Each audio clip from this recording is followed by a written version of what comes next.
Hey everybody, I'm still in Chelsea and I'm absolutely blown away by the Robert and Diana show at the Pace in Chelsea on 25th and 10th.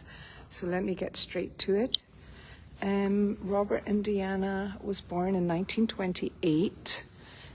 He was known as an American painter of signs, and this show is called The American Dream.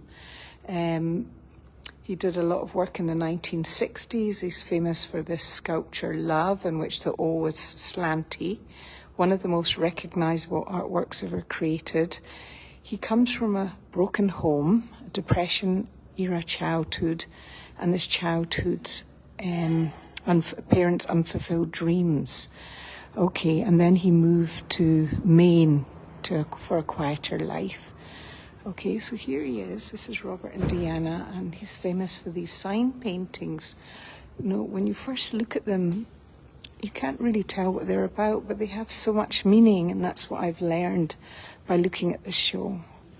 So, this is, he changed his name in 1958 to Indiana, the state where he was born. And this is Love. You can see the O on a slanty angle means that love is not always straightforward.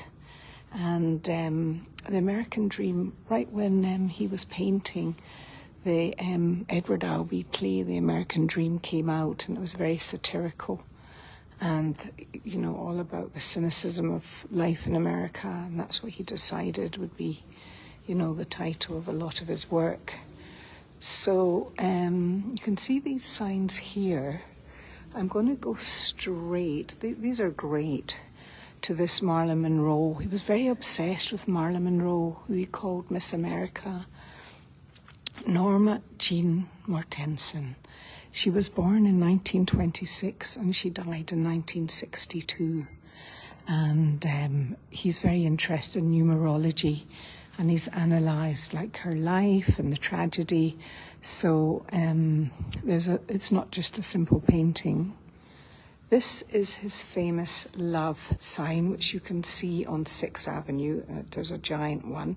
Most people will know it that have been to New York. And here we are again with Marilyn, Miss America. And there's Love. Okay, that's his most famous artwork. Moving on, his mother always fed him. She was a big cook, and he moved about 19 times. She had a restaurant. She was from the Midwest, and when you're driving, you often see signs that say eat. So eat means live. For him, it means life, and also we eat, we live, and we die. So that's why for him, these are the three most important things. Eat, die, and love. Here we are. Eat is more than a word. It's a sign you see on every road as you leave the big towns. And signs are important to me. In the eyes of a child, a lighted sign can reflect all the wonders of the world. Besides the word, eat is reassuring. It means not only food, but life. When a mother feeds her children, the process makes her indulgent, a giver of life, of love, of kindness. So two of the most occurring words in his Indiana's work are eat and die. Right, so moving on, he was around when the civil rights marches were happening, and Yo Brother is about the rise of white supremacism and the Ku Klux Klan in the 1960s. Black Yo Brother 1963 to 64 contain an implicit critique of the greed, racial animus and commodification that Indiana identified as a dark underbelly of American optimism.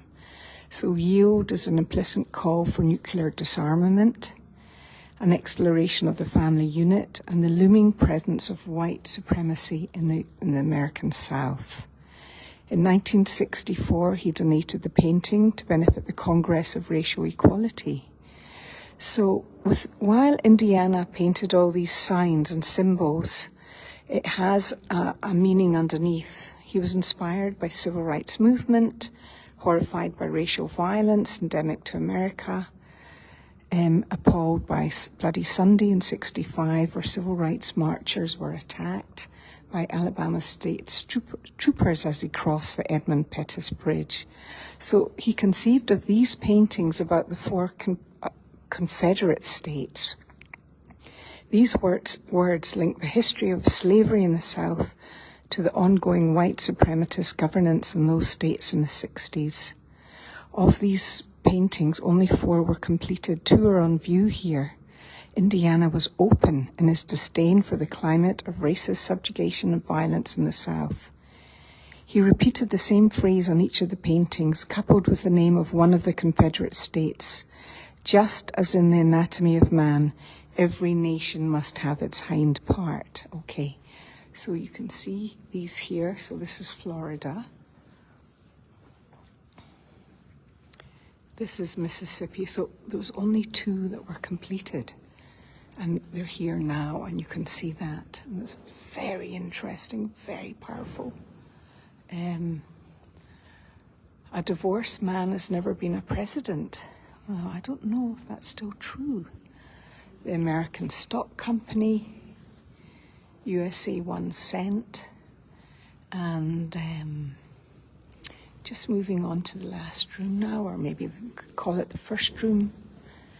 This is some of his earlier work. He was friendly with Ellsworth Kelly, and they all had a studio in the southern part of Manhattan. It was called the Slip, so that's why you see red sails. And he picked up things from around the boating area. You can see that. And Jesus saves, so that's another kind of word that you can see everywhere, and I think he uses it ironically. So this has been a great show. It's on at the pace. I was really blown away, and I hope you've enjoyed learning about Robert Indiana. It's really a terrific exhibit, definitely worth a trip. If not, enjoy my video.